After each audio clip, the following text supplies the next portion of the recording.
중학교 사회 국사파트 이론 정리 겸 기출문제, 최근 기출문제를 풀어보도록 하겠습니다.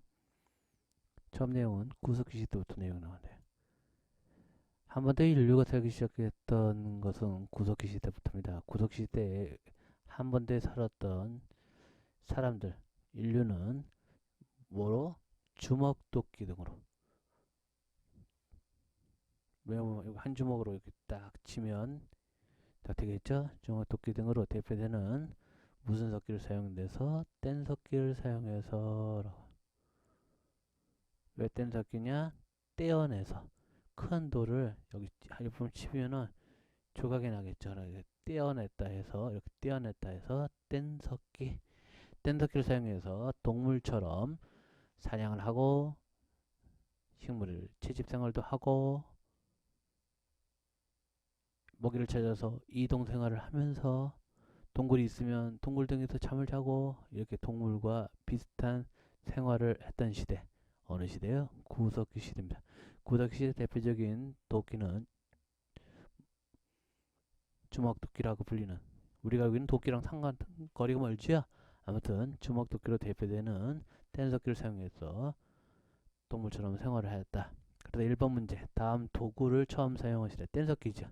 어느 시대 때? 구석기다라는 거. 구석기 걸 찾아라는 얘기인데 수렵과 채집 생활, 그렇죠. 구석기입니다.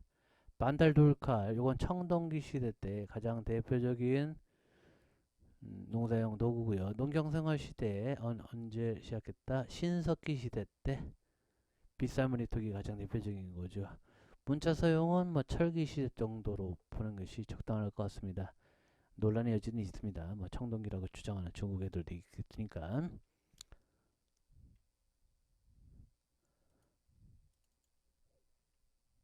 예, 다음은 2번 문제 보도록 하겠습니다.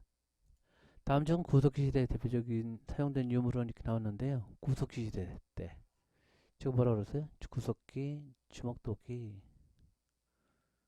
주먹도끼.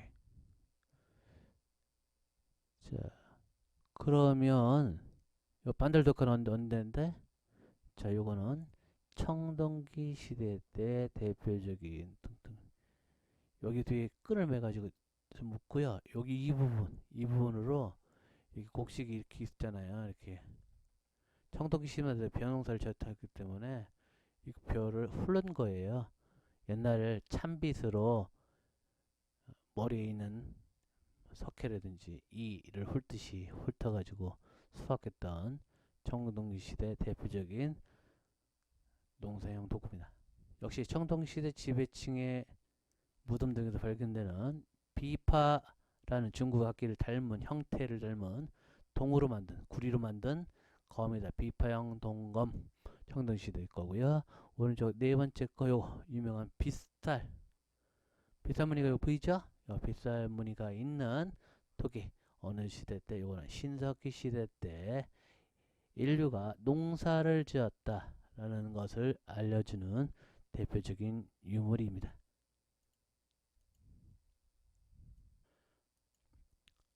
자, 다음은 이렇게 동물처럼 이동 생활을 했던 어느 시대 때? 구석기 시대 때 인간이 한 곳에 머물러 동물은 먹이를 찾아서 이동 생활을 끝없이 합니다.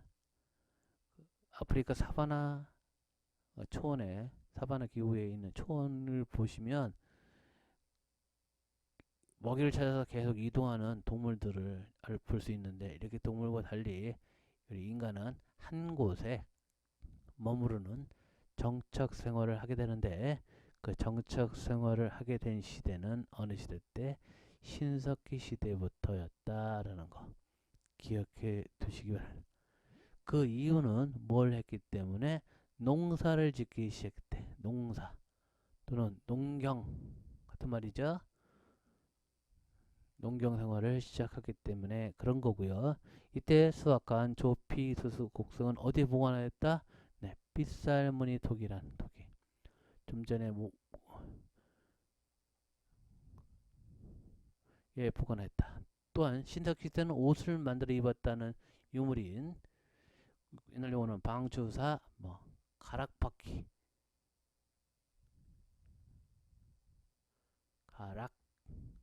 가락바퀴,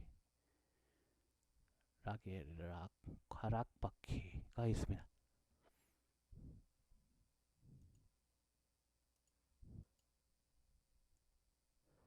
자, 다음 3번 문제예요. 다음 유머를 사용한 신석시대의 생활 모습은 이렇게 나왔는데, 자, 무슨 그림입니까? 빗살무늬 토기 그림이죠.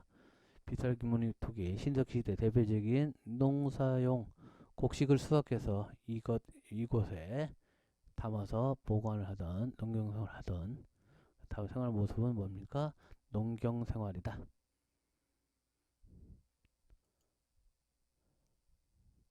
자, 다음은 4번 문제 보겠습니다.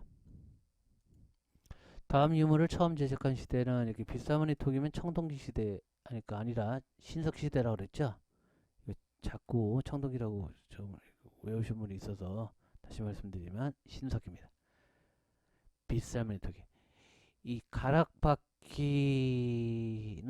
여기 구멍에 이제 맞고 요 구멍 속으로 해가지고 실을 집어넣어서 이 실을 이렇게 실들을 요걸 통해서 엮는 거예요. 그래서 옛날에 그 물레나 이런 걸 통해서 우리 실 뽑던 기계 그것처럼 실을 뽑아가지고 실을 만들어내던 겁니다. 신석시대 때 대표적인 그 옷이나 의복을 만들어 입었다는 것을 알려줄 수 있는 유물이죠.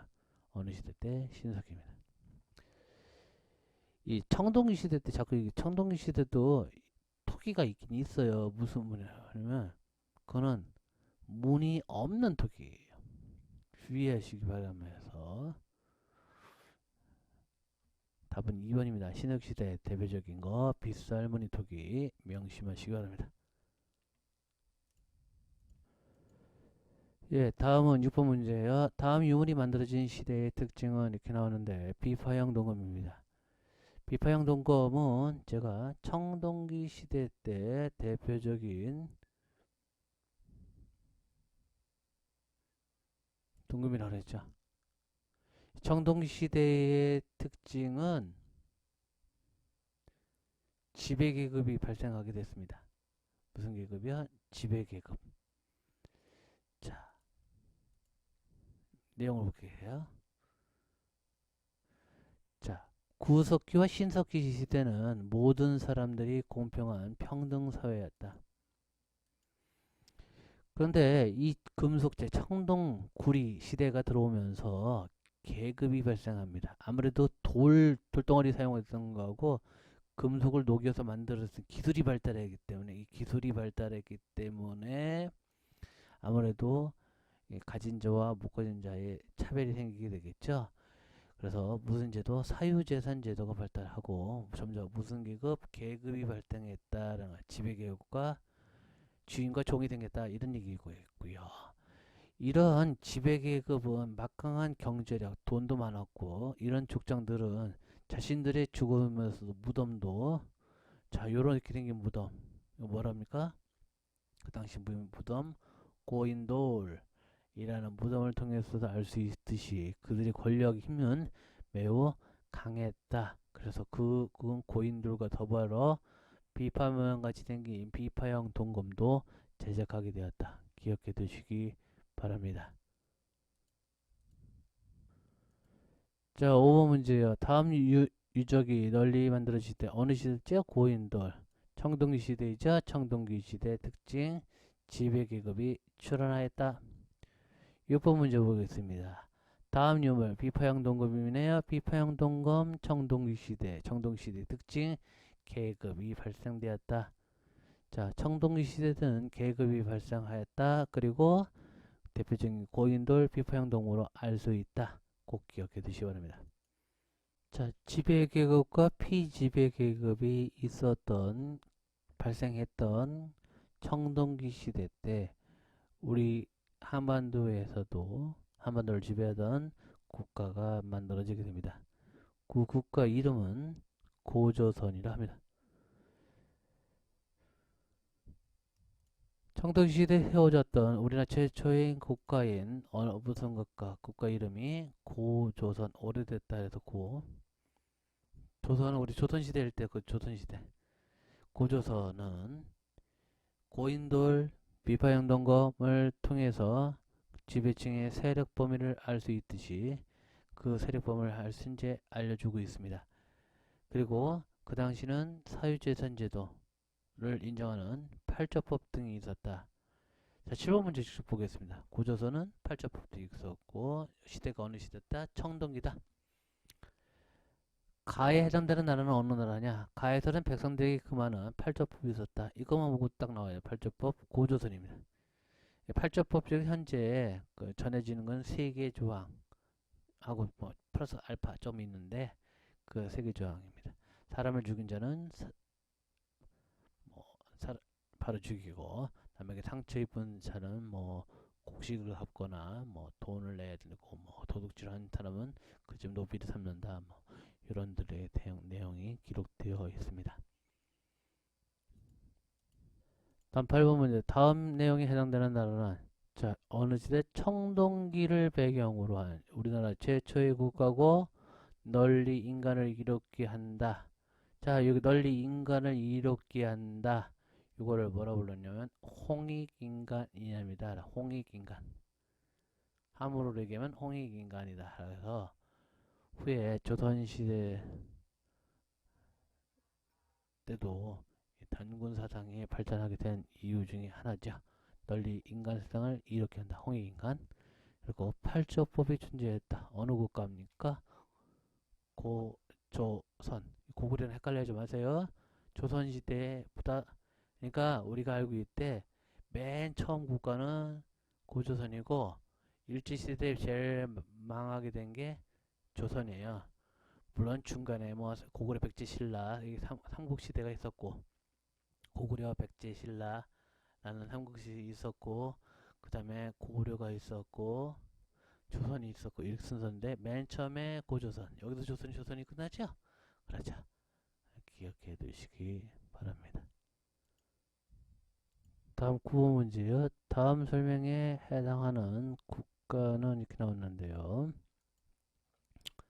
청동기 문화를 배경으로 발달한 국가다. 뭐 단군이 나라를 세웠다. 고조선이죠 뭐. 8조 법이 있었다. 8조, 8조법. 고조선.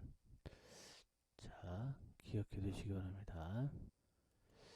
이러한 고조선은 중국 한나라의 침공을 받아서 나라가 멸망하게 됩니다. 그리고 이 고조선의 한나라 지배를 받던 우리 조상들이 다시 나라를 각 지역에서 세우게 됐는데, 그 세우게 된 나라들이 굉장히 많은 나라들이 있어요. 고구려, 옥저, 동해, 사만 등 여러 나라가 막 생기게 됐고, 후에 이 나라들 중에서 살아남은 나라가 세 나라가 있는데, 그 세 나라가 고구려, 백제, 신라, 우리 알고 있는 삼국시대가 됩니다. 우리나라의 삼국시대야. 이 고구려, 백제, 신라, 고구려 세운 사람이 누구예요? 주몽이 나라를 세웠고요. 고구려 누가 세웠다고요? 주몽. 백제는 비료 원조가 세웠고, 비료 원조가, 신라는 박격거세. 들어보셨나요?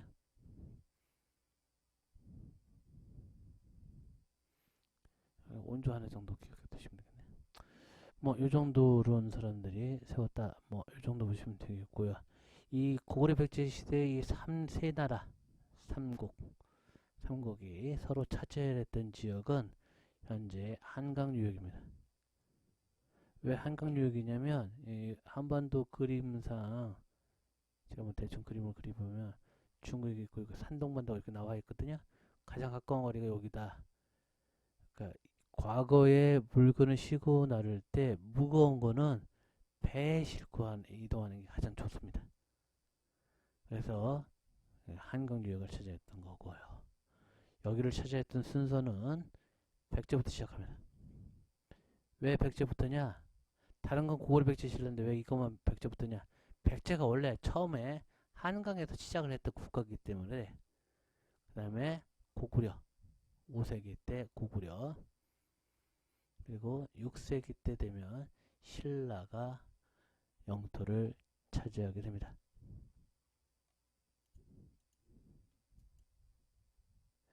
4세기 백제는 무슨 왕 때? 근초고 왕 때. 이름도 길죠? 근초고 왕.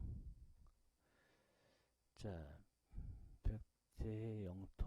지금 뭐 논란거리가 많은데 뭐 여기다 쳐서 백제가 발달했더니 남쪽인데 이쪽에서 산동지방과 요서의 산동지방과 중국이죠? 중국의 산동지방, 여기 산동지방, 그리고 중국의 요서, 그리고 일본 이런 데까지 영토를 크게 넓혔던 백제의 근초왕입니다. 반면에 고구려가 영토를 넓히기 시작했던 시대는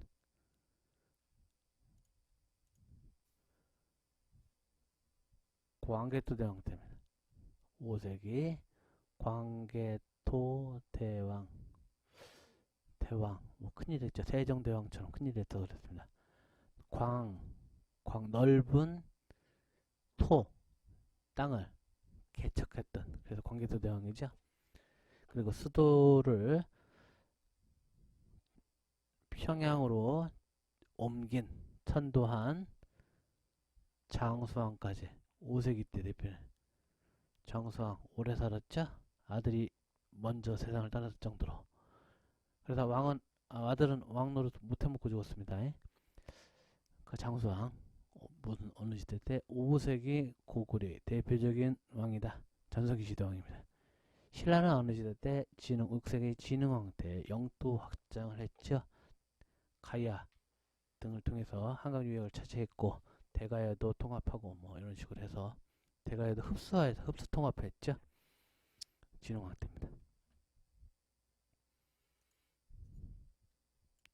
자, 10번 문제. 다음 내용과 관련 있는 나라가 어느 나라냐? 옛날 시조 추모왕. 누가? 주몽이 나라를 세우고. 그리고 또 광개토 대왕 나왔습니다. 어느 시대 때? 고구려. 네. 답은 4번이 됩니다. 다음 11번 문제. 다음 가상대와의 관계가 깊은 어느 시대? 백제의 왕이다. 만전 지역이 우리 땅이 되었대요. 황해도 일부가 차지했대요. 그뿐만 아니라 여기 나와요. 요서, 산동, 일본, 교시 지방까지 진출했다. 백제의 누구 왕이냐? 근초고왕. 근초고왕.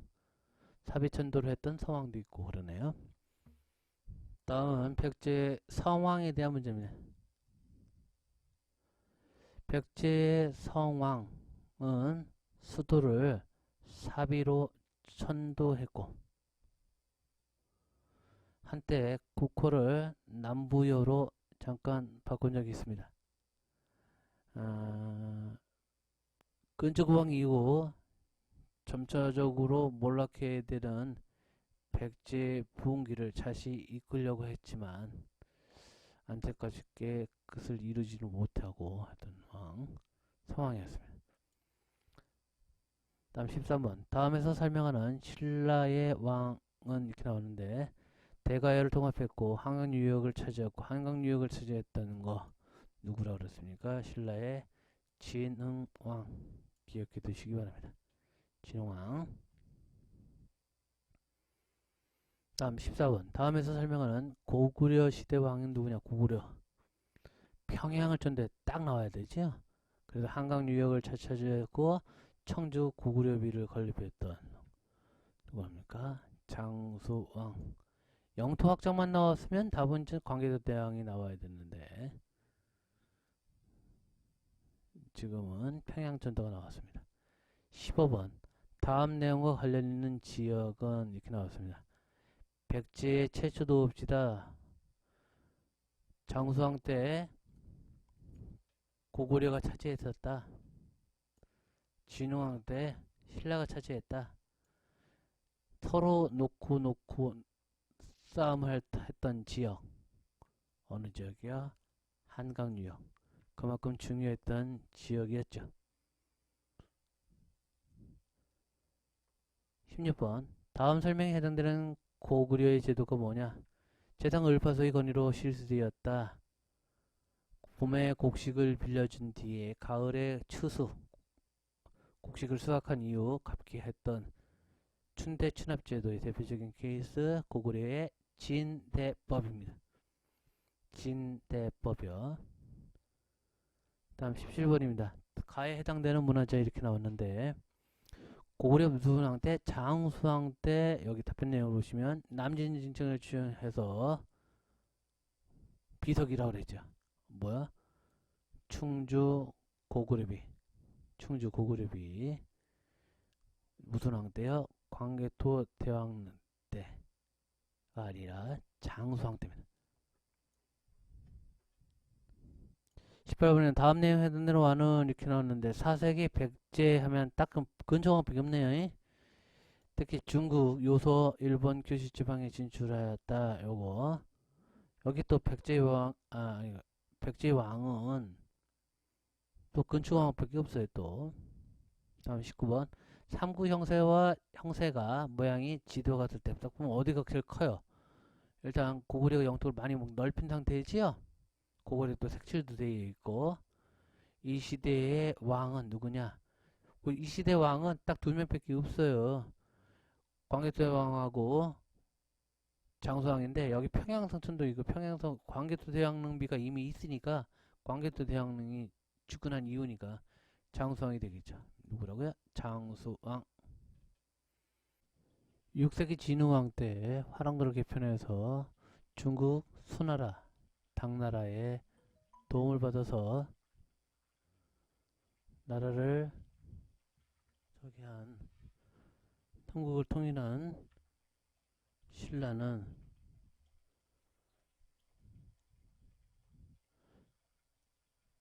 신문왕 때 왕권 강화를 통해서 나라가 좀 더 발전하게 됩니다.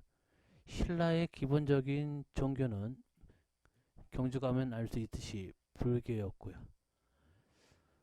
그래서 경주의 불국사, 석굴암 등이 대표적인 불교 문화가 많이 발전했습니다. 하지만 모든 나라가 그렇듯 말기에 가면 나라가 망하게 됩니다. 진성여왕의 실정 이후에 신라는 점차적으로 지방에서의 지방 세력이 성장함에 따라서 해적이 출몰하는 등 많은 문제가 발생하게 됐죠. 특히 신라 그 말기쯤에 보면 지금의 전라도 완도 지방에 청해진을 세워서 그 당시 출몰했던 해적을 소탕했던 유명한 사람이 있습니다. 누구죠? 그 사람 이름이 장보고. 드라마로도 한번 한 적이 있었습니다. 장보고.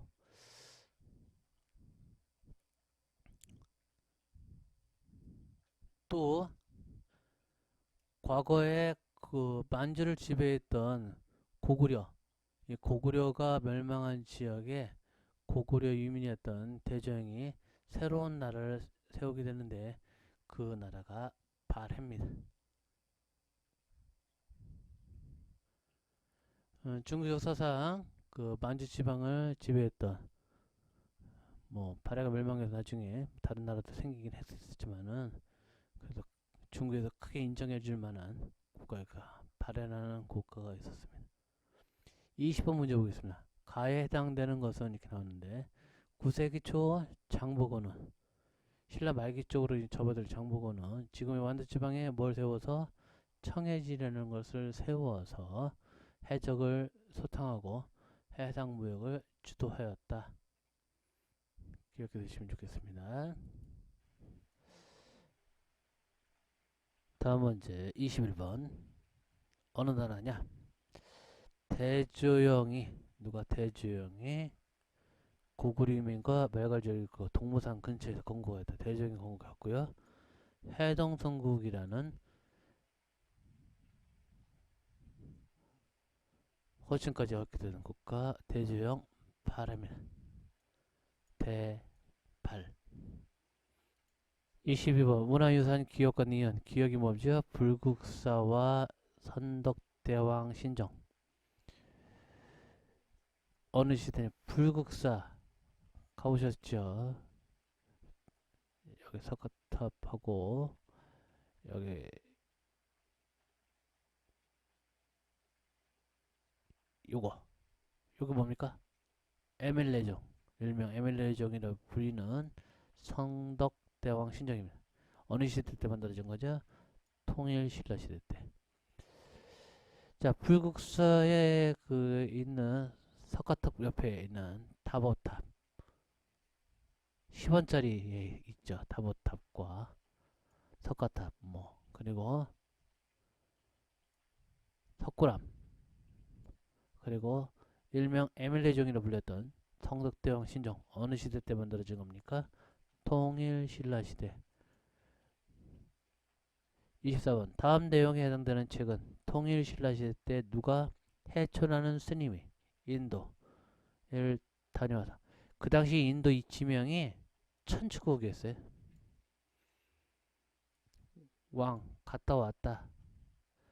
천주국의 다섯 국가를 다녀온 기념에 썼던 책이고요.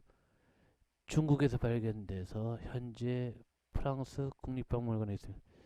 저 프랑스 그 박물관에 있는데 돌려준다고 그러더니 안 돌려줬네. 나쁜 놈들.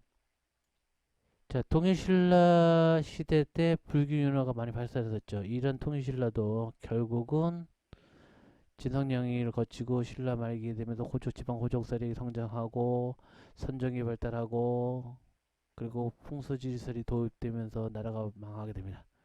그때 후백제, 후 고구려, 후 뭐 이렇게 신라 이렇게 세 나라가 삼국 때 후삼국입니다. 뭐 견훤의 후백제도 있었고, 근데 결국은 고려, 태조, 왕건, 고려는 누구요? 왕씨 나라였습니다. 조선은 이씨 나라였고요. 이씨 조선, 왕씨 고려, 왕족이었던 고려 태조에 의해서 나라가 통일되었습니다.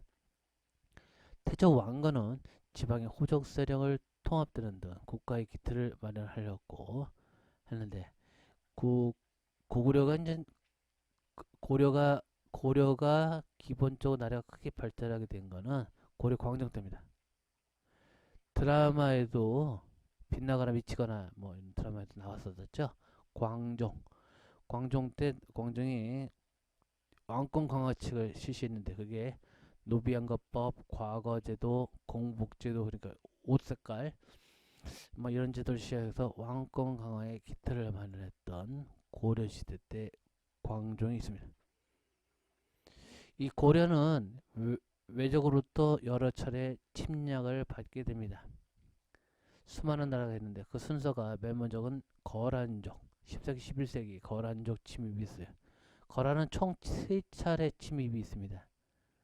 뭐 1차 침입 때는 서익의 장군은 아닙니다. 그 당시는 뭐 서익 책임자죠. 총책임자는 맞습니다만 서익가 외교 담판을 해서 압록강 지역의 강동 육지를 우리 위치를 주면은 뭐 중국 송나라와 관계를 끊겠다라는 약속으로 거란족이 물러나게 되죠.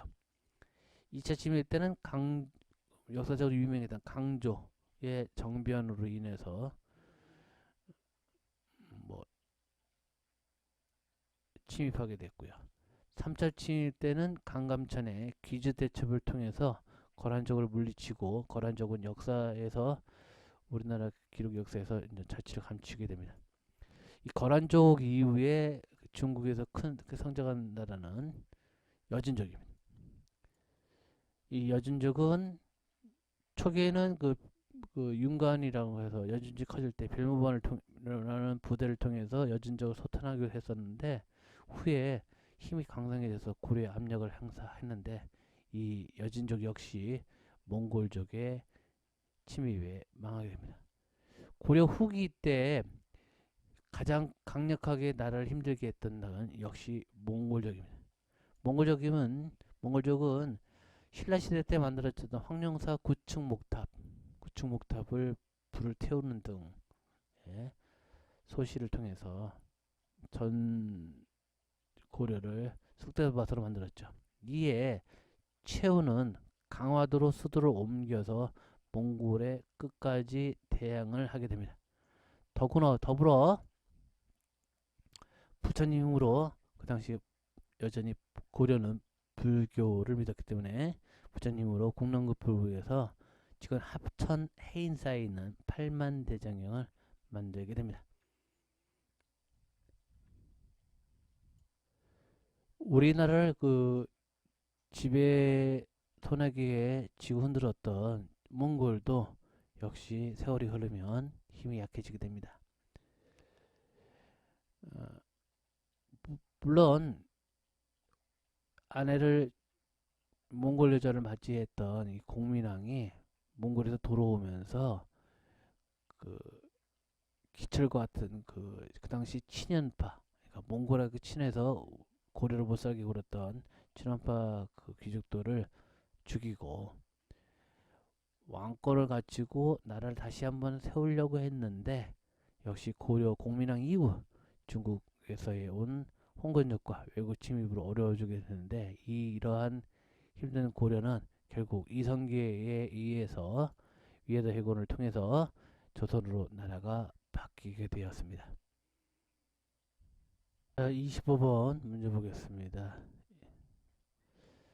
고려 태조 왕건이 다음과 같은 정책을 추진한 목적은 이렇게 넣는데 고려의 왕건 태조 왕건이 왕에 오른 뒤 혼인 정책을 통해서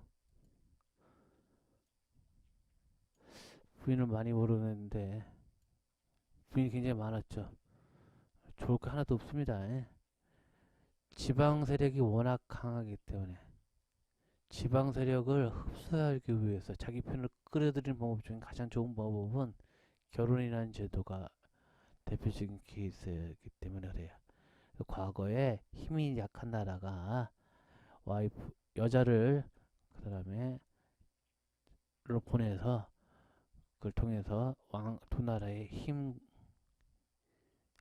협력할 수 있는 그런 상황을 만들게 되는데 역시 고려 태조 왕건 또한 똑같은 정책을 추진하게 됩니다. 26번 고려 태조 왕건이 정책을 옳은 것은 고려 태조 왕건의 정책 이 문제 좀 어려운 문제인데 지방에 저기를 보내게 되는 사신관 제도가 고려 태조의 정책입니다. 지방간 파견했던 제도고요. 경복궁 중건은 그 조선시대 말 흥선대원군 고종 때 흥선대원군의 정책이고요. 노비양건법 과거제 실시 이거는 고려 광종 때 실시했던 왕권 광종 때 실시했던 왕권 강화책이고요. 전민면전동감 이거는 고려 공민왕 때 실시했던 역시 왕권 강화 정.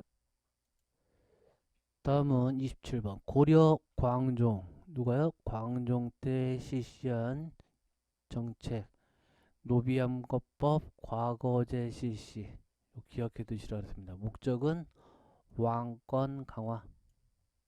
다음 28번 다음 내용 해당되는 민족은 서희가 나왔네요. 감관천연구도 나오고 광동육지 나왔습니다. 천리정성 뭐 한 번 더 있느냐 지금 현재 말 만주냐 학계 논란이 있긴 하지만 개인적으로 뭐 만주를 생각하지만 아무튼 그 어느 나라죠? 예, 거란족입니다. 특히 강감천 장군의 귀지대첩과 서희의 강릉 차지 좀 기억해 두시기 바랍니다. 자, 29번 다음 내용에 해당되는 고려시대 문화유산이 뭐냐 하니까 몽골의 침입을 위해서 만들었다. 현재 합천해인사에 보관되어 있는 거 뭐죠? 팔만대장경. 뭐 용비 점검 별 필요가 없고요. 직지심체 요절.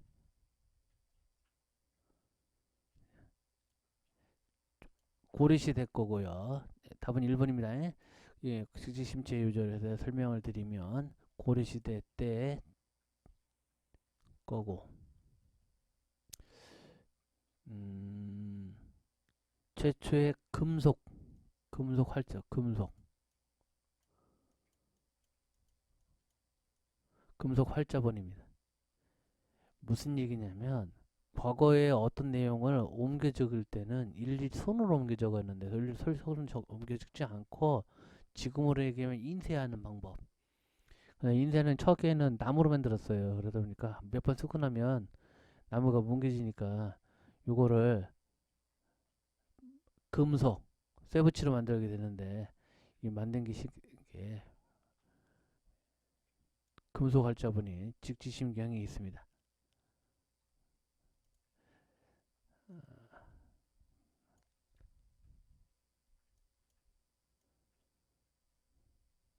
다음에는 무구정광 대다라는 경, 일명 다라니 경이라고 하는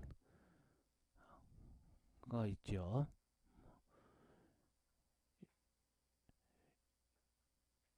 요거는 목판 인쇄본입니다. 요건 통일신라 시대 때 있었고요. 두 개, 금속 활자본, 목판 인쇄본 기억해 두시기 바라고요. 30분 문제. 다음 주장을 한 인물이 금나라를 정벌하자. 여기서 중요한 말은 서경으로 수도를 옮기자 서경천도를 주장했던 인물 묘청의 난입니다. 묘청 서경으로 수도를 옮기자. 누구요? 묘청이요.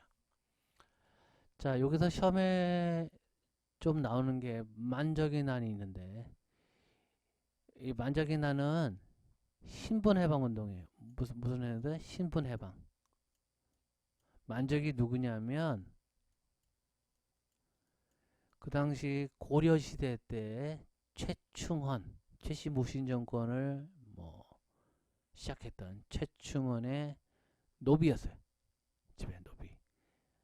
그래서 각자 주인을 죽이고 노비 문서를 소각하는 운동을 하자.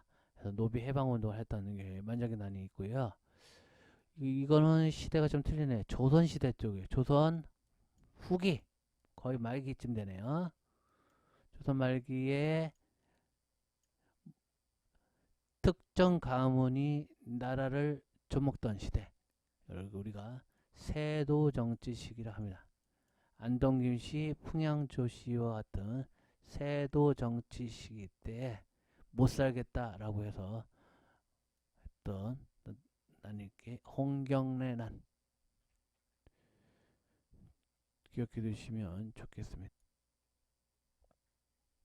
다음은 31번 두 사람이 대화한 내용에 해당될 사건. 최충원이 나오네. 최충원의 노비가 관하에 잡혀 신분해방 운동 누구죠? 만적의 난.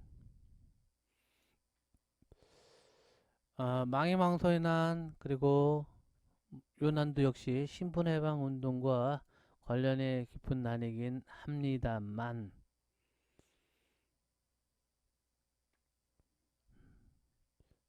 여기 이제 최충원의 노비 얘기 나왔죠. 그러니까 여기 만적의 난입니다. 32번 고려 공민왕이 실시했던 누가요? 공민왕이 실시했던 정책 반원개혁 정책을 물어보는 문제네요. 국에서 그런 것을 이렇게 나왔는데 원나라를 세력을 숙청했고 그리고 몽골의 풍속도 금지시켰던 이 두 가지가 국민왕의 정책입니다. 경복궁중건은 아까 말씀드렸지만 조선 말기 고종 때 흥선대원군이 실시했던 거고요. 흥선대원군 훈민정음 창제는 조선 초기 세종대왕이 창시했던 겁니다. 창제 만들었던 거죠. 다음 33번 다음 설명에 해당되는 사상은 산, 물, 땅이 인간 생활에 영향을 준다는 사상. 신라말 금성 지금의 경주 지방이 중심지가 아니라 다른 지방도 있다 라고 지방 호족 세력에로부터 환영을 받았다. 산, 물, 땅 해서 좋은 땅이니 나쁜 땅이니 따지는 거 이거 뭐라고 합니까? 풍수지리설이랍니다. 지방 세력의 그 환영을 받은 게 선종도 있긴 합니다. 네, 여기서 말하는 건 산, 물, 땅 이건 풍수지리설이고요. 선종은 불교에서의 참선을 중요시 여겼던 종파입니다. 실학은 조선 후기에 정약용으로 대표되는 실사구시 학문의 줄임말 실학이 있고요. 성리학은 조선을 개창했던 학문이죠. 자, 고려말 성리학을 받아들여서 그 당시 지배계급이었던 권문세족을 비판하면서 고려의 정계에 진출했던 사람들, 그런 사람들을 우리가 신진사대부라 합니다.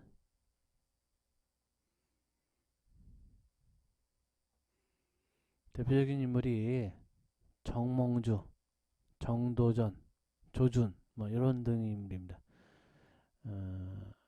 정도전, 조준은 조선을 개창하는데 일등 공신들이었죠. 이들은 이성계를 더불어 조선을 개창하게 됩니다. 뭐 최영천군을 죽이게 되겠죠. 뭐 이런 것도 조금 그렇습니다. 그 당시 조선을 만드는 거, 다시 새로 세우는 거를 반대했던 일본 사대부, 우리 사대부들 중에서 강경파가 있고 온건파가 있는데 그 온건파 사대부입니다. 대표적인 인물이 정몽주가 있죠. 선축교에서 죽은. 이게 이제 지방에 들어가서 자신의 서원이나 향약을 통해서 지방 세력을 키우게 됩니다. 그리고 조선 시대 때 세조 이후 성종 때 성종 이후 천천히 정계에 진출했는데 그들을 지방에 있었다 선비사자 쓰죠.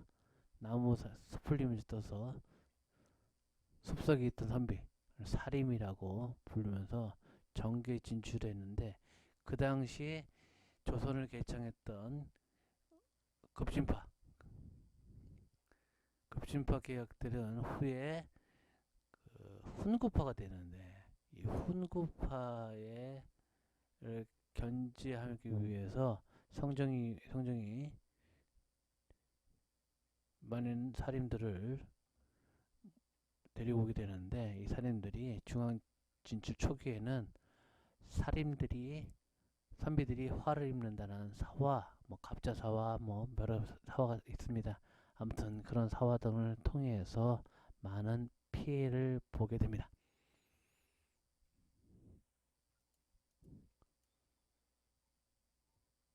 34번입니다. 다음 내용에 해당되는 정치 세력은 이렇게 나왔는데 성력을 수용하고 과거를 통해서 중앙에 진출했다. 고려 사회를 개혁하려고 노력했고 권문세족의 비리를 비판했다. 누구라고 그랬죠? 신진사대부. 신진사대부. 35번입니다. 다음 내용에 해당되는 정치 세력은 네 차례에 걸친 살인들이 화를 입는 사화가 있었다. 서원 운영과 향약. 우리 단박 싸움이 나중에 이제 조선의 뭐 당파 싸움으로 나라가 망했다. 뭐 이렇게 얘기했던 속된 표현이 있었었는데 그때의 사람들, 그 유생들을 사림이라고 불렀습니다. 36번입니다. 다음에 설명하는 정치 세력은 향초에서 서원과 향약. 다 누구죠? 사림들. 붕당 정치. 옛날 용어로 안전 용어로는 당파 싸움이라 생각하시면 되겠습니다. 37번 조선시대 때 최고의 교육기관 유생들 어디서 가서 공부하죠? 성균관이죠. 그래서 드라마도 성균관 유생들이라는 드라마도 있었습니다.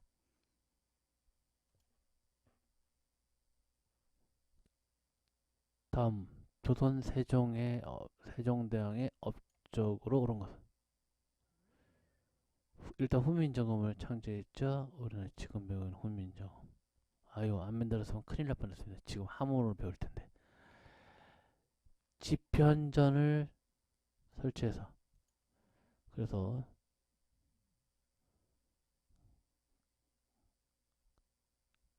기역과 리을. 답은 2번이 됩니다. 다음 39번. 다음 업적을 남긴 조선시대 왕은 주국이 칠정산이라고 불렸던 지금의 달력, 역법, 사근유친 개척했던 임금. 주국이 옛날에 그 만원짜리 그 과거 만원짜리 뒤에 있었었는데 주인공 누구죠? 세종.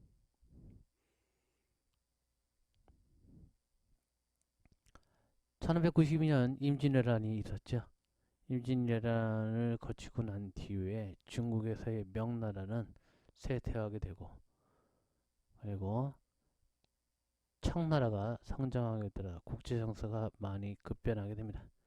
이러한 급변하는 국제 정세에 있어서 누구? 임진왜란이 선조 때 있었죠. 선조의 이후 왕에 오른 광해군. 무슨 외교? 중립외교. 조선시대 때 그 왕을 해먹고 쫓겨냈던 인물이 연산군하고 광해군이 있어요. 두 명이야. 군으로 끝났는데 대군이 아니라 군인데 중립외교 기억해 두시기 바랍니다. 근데 이 중립외교가 나중에는 인조반정으로 광해군이 몰락하게 되지요. 그러나 이 인조들이 청은 안 되겠다.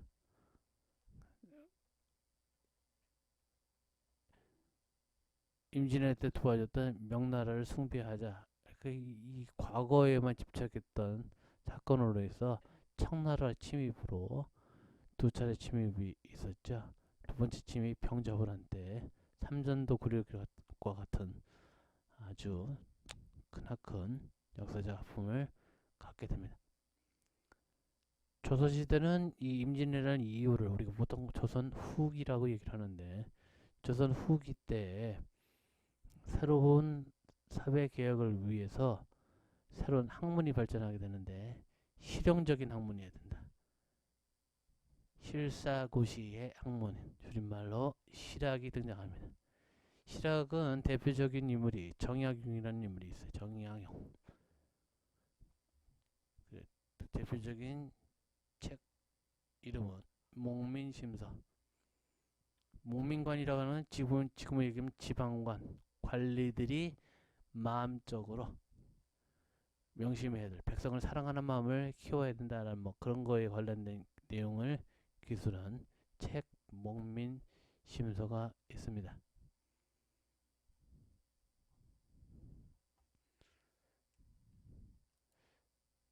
그리고 조선시대는 사람이 곧 하늘이다. 인내천이라는 사상이라고 했죠. 인내천 중심으로 경주의 몰락 양반이었던 최재우가 창시한 통학이 있습니다.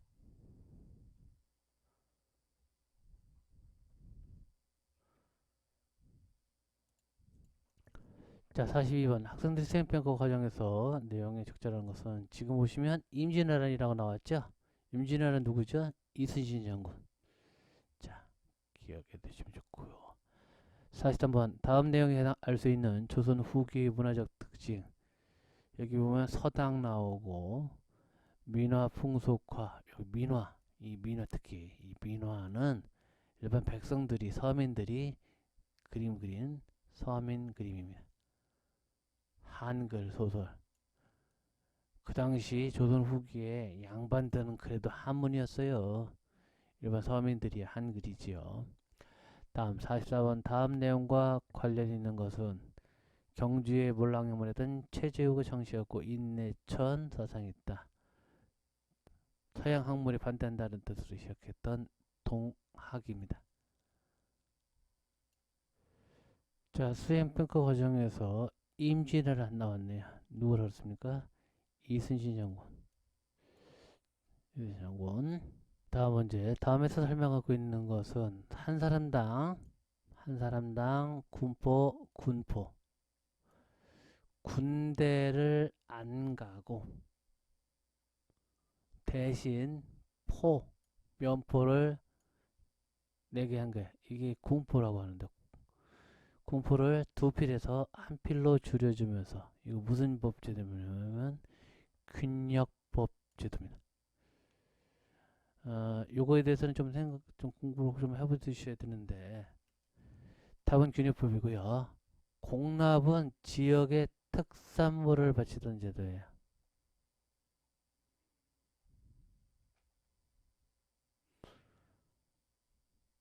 뭐 임금님에게 납품한다는 진상도 여기 공납에 해당되는데 요거는 후에 쌀로 대신 갚게 되는 대동법을 실시하게 됩니다. 환곡은 봄에 곡식을 빌려줬다 가을에 곡식을 되받는 제도인데 그걸 제도를 환곡이라고 하고요.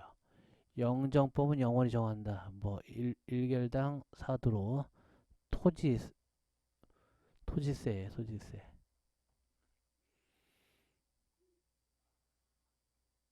연분고도법, 전분육등법 요 세종 때 실시했던 요 제도를 하나로 고치는 영정법이 있습니다.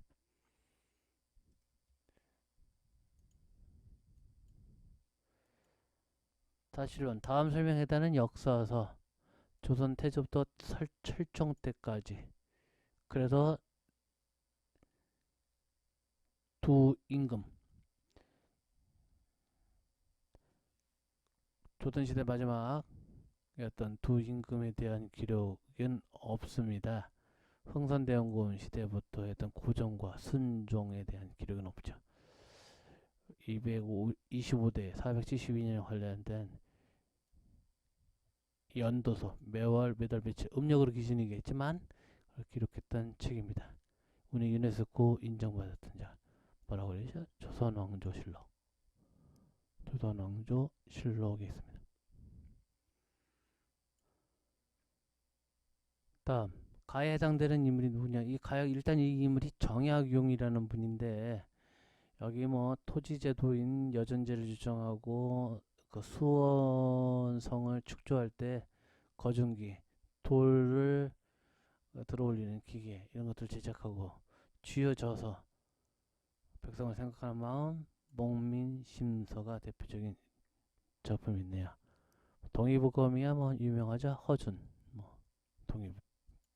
다음 49번 가에 해당되는 것은 백성들이 가장 부담됐던 공납을 여기 보시면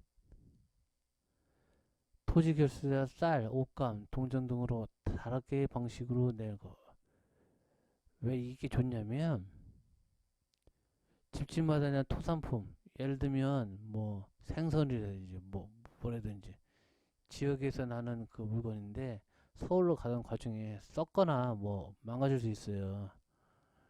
근데 쌀, 옷감 이런 것들은 쉽게 상하지 않는 이런 것들이에요. 이런 지역의 특산물을 바치던 제도를 고친 거 뭐라고 합니까? 대동법이라고 합니다. 무슨 법이야? 대동법.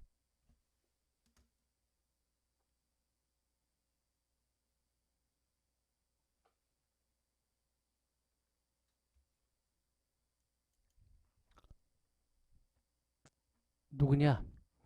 탕평철 실시했다 교장각이라고 하는 학문 연구하는 기관 설치, 장영영이라 하는 국왕 호위 부대, 그리고 수원의 화성 축제했던 사람, 사도세자의 아들 정조입니다. 세도정치, 19세기 세도정치, 특정 가문이 정치를 지배하던 세도정치 시기 홍경래 난과 같은 난이 있었죠. 진주밀란도 있고요. 임술밀란도 있고 여러 난이 있었는데 이 이후 흥선대원군 이항은 자기 둘째 아들 고종을 앞세워서 조선을 쥐락펴락하게 됩니다. 그 당시 흥선대원군 집권 시기에 서양의 개항 요구 정책에 대해서 초기는 개항하려고 했다가 나중에 반대 정책을 바꾸게 되면 인해서 온편에서 도구 사건 등등으로 인해서 반대 정책 받았고 초기에는 상당한 인기를 받았지만 세도 정치를 없앴기 때문에 경복권, 중공과 같은 악재를 통해서 정치에서 물러나게 됩니다. 이후 고종이 정치를 하게 되는데 운요 사건을 계기로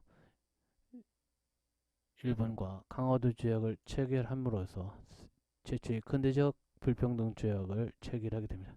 그래서 나라를 개방하게 되는데 나라를 새로 개방하면 새로운 그 제도들이 생기게 됩니다. 특히 새로운 제도에 의해서 만들어진 부대에 신식군대가 생기게 되는데 그 신식군대 이름이 별기군이 그 별기군 뭐라고요? 별기군이라는 신식군대를 우대하고 과거에 구식군대를 차별로 발생했던 군인들이 나를 일으켰죠. 언제? 임모년에 군인들이 난리가 있었다. 그래서 임오군란 있었고 박영효, 김옥균 등이 대표되었던 3일 만에 정권 교체에 실패했던 그 사건을 갑신정변이랍니다.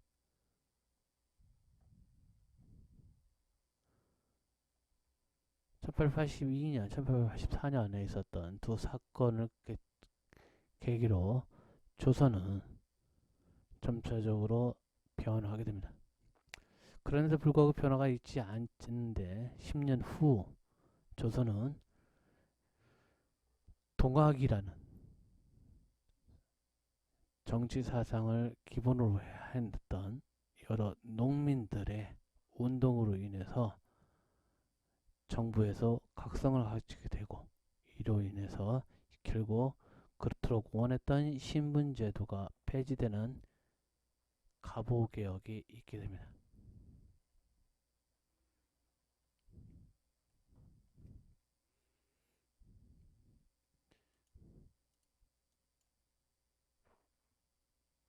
다음 비석을 세운 배경이라고 이렇게 나왔는데 이거는 척허비 흥선대원군 때 세운 비석입니다.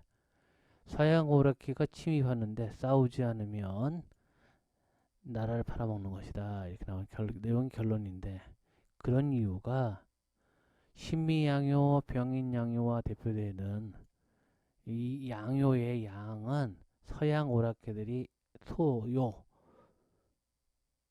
난을 일으켰다. 이런 거 소요 서양 사람들이 소요 사건 조그만 소동 두 사건입니다.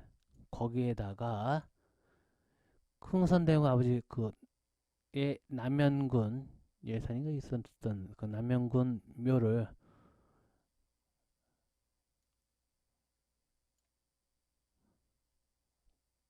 무덤을 훼손을 했던 사건 옴페르트 도굴 사건이 있습니다. 독일의 상인이었었는데 이런 사건이 발생하자 흥선대원군은 서양 오랑캐는 못된 놈들이다라고 생각하게 되죠. 특히 옴페르토 보글 사건은 그 흥선대원군의 아버지였던 남영군 그 묘지를 자기 아버지 묘지를 파헤쳤으면 그걸 조선시대 때 가만뒀겠습니까? 그러니까 서양 오랑캐들이면 이를 걸고 치를 떨겠죠. 그 정도로 생각하시면 된다. 자, 52번 다음 내용에 해당되는 밑줄 친 지역은 일본과 최초로 근대적 조약을 체결했던 지역이다. 프랑스가 병인 양요 때 최초의 부품 임습을 직지심경 아니 금속활자본 직지심경 여기서 훔쳐갔죠? 어디 지역입니까? 강화도입니다.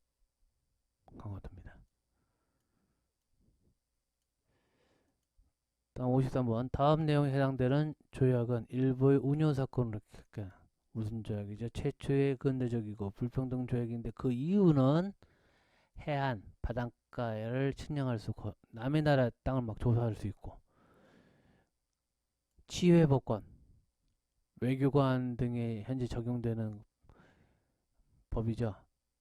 주한미군이 뭐 공무상에 행한 한국에서 행한 행위는 국내법에 적용받지 않고 우리나라에서 사건이 있었는데도 불구하고 미군 법 적용받는 거죠. 일단 이게 문제입니다. 지혜법권 이런 것들이 문제였던 불평등 조약이죠. 무슨 조약입니까? 강화도 조약이 있습니다. 자, 54번 다음에서 설명하는 근대적 개혁은 이렇게 있는데 과거제도 폐지, 신분제 폐지 언제 있었다고 그랬을 때 모든 거 다 폐지, 가보, 개혁, 가보 개혁 때 웃긴 것도 있습니다. 과거에 재가로 활용했던 거.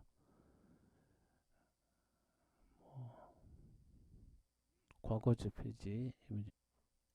55번 가해 사건 뭐냐? 한번 보겠습니다.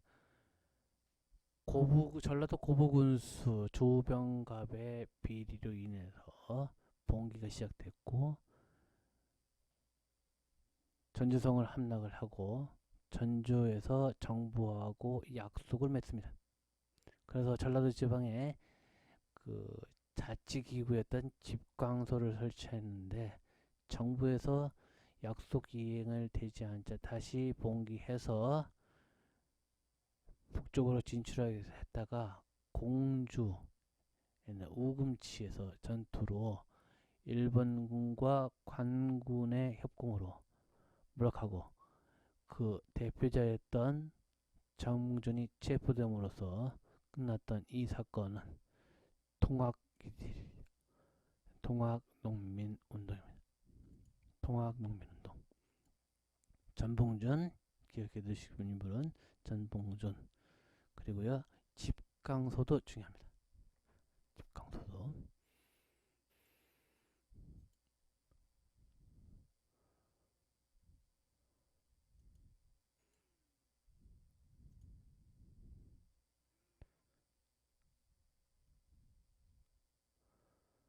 자, 가에 해당되는 내용 뭐라 그렇습니까? 여기 보시면 부산 이외에 두 개 항구를 개항하고 치해법권, 해안청량권 이 두 개 나오는 거. 제가 뭐라 그러냐면 최초의 근대적이고 불평등 조약인 강화도 조약이라고 했습니다. 강화도 조약.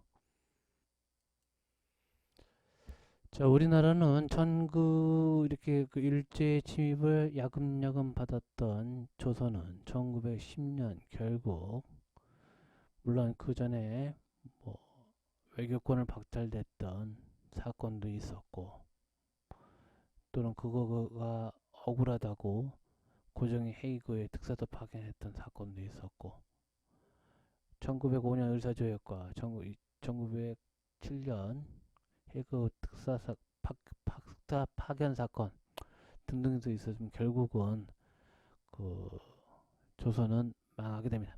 결국 일제 시대로 들어오게 되는데 일제 1910년대의 통치 방식은 헌병 군인이죠. 군인에 의한 통치 방식입니다.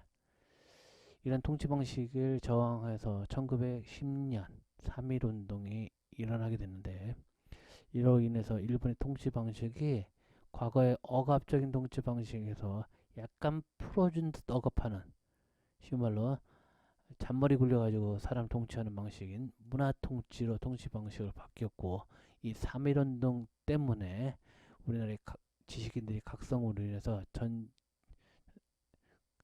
그 국내 및 만주에 있었던 많은 임시정부들이 뭉치게 됩니다. 그래서 제대로 된 정부를 만들게 되는데 그게 정부가 상해 임시정부고 우리나라 헌법에도 상해 임시정부의 기본 바탕이 적혀져 있습니다. 상해 임시정부에서의 김구는 의열단을 조직해서 의열단을 한인애국단이요. 여기도 있죠. 한인애국단을 조직을 해서 많은 항일 투쟁을 했던 의사들을 배출하게 되는데 대표적인 인물이 상하이 홍콩 공원에서 윤무길 의사가 있었고요. 이봉창 일본에 가서 국왕한테 폭탄 던지다 실패한 사람이 있는데 뭐 이런 사람들이 대표적인 인물이 있습니다.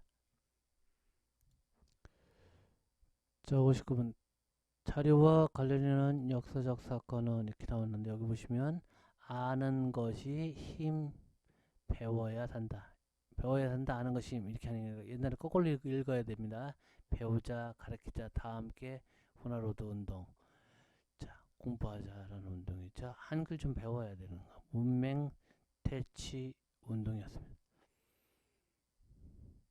다음 20번.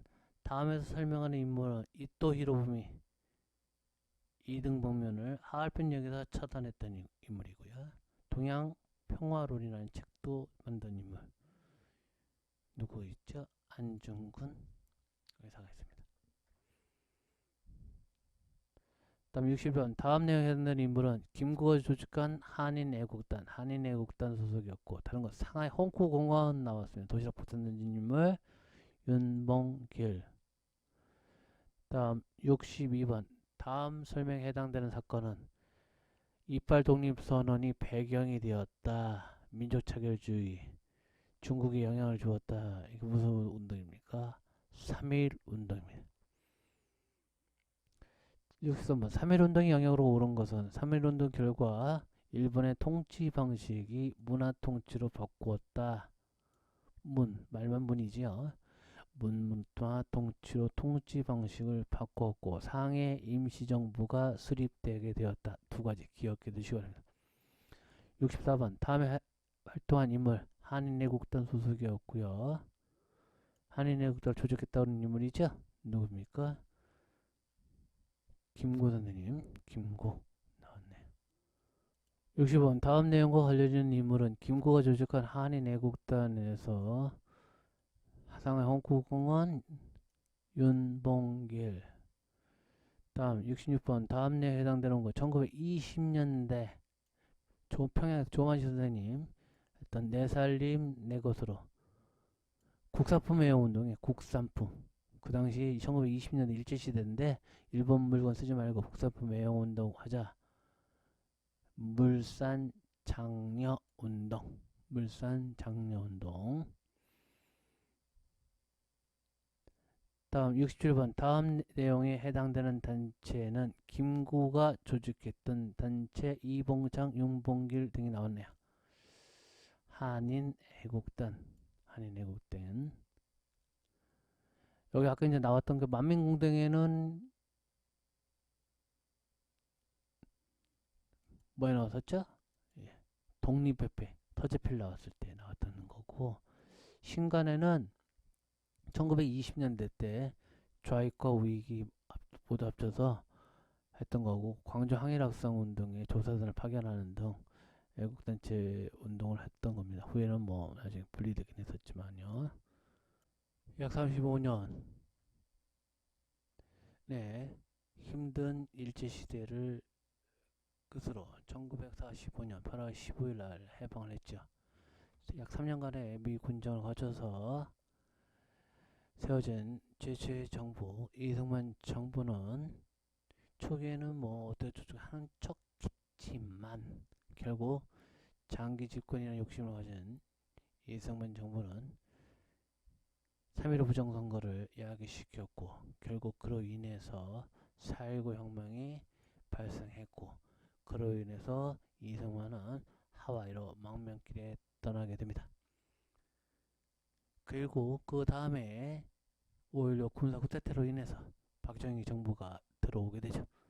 이게 이제 근대사의 시작입니다. 70번. 다음 내용을 배경으로 발생한 역사적 사건 3.15 부정선거 뭐 있었죠? 네. 사건은 4.19 혁명이 있습니다.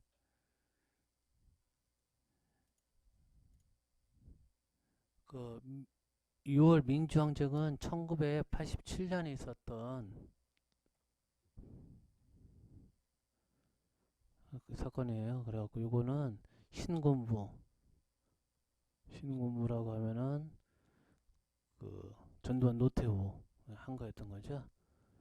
5.18 1980년에 있었던 1980년 있었던 5.19 광주 민주화운동과 더불어서 신군부에 대항했던 사건들이었죠. 네.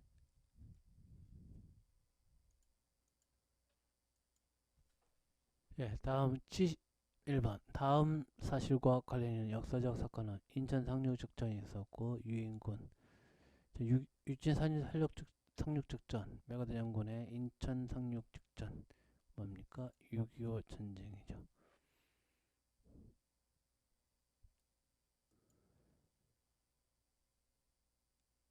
가에 들어갈 내용은 이렇게 나오는데 가 보면은 신탁통치 얘기 나오네요. 모스크바 3국 외상회의.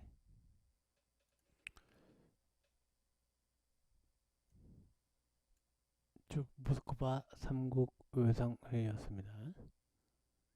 별로 좋지 않은 문제인데 왜 나왔는지 모르겠어요. 다음 73번. 다음 내용에 해당되는 사건은 1960년 이승만 정부가 3.15 부정선거를 일으키자 그해 1960년에 있었던 사건, 이승만 정부를 붕괴시켰던 사건, 4.19 혁명입니다.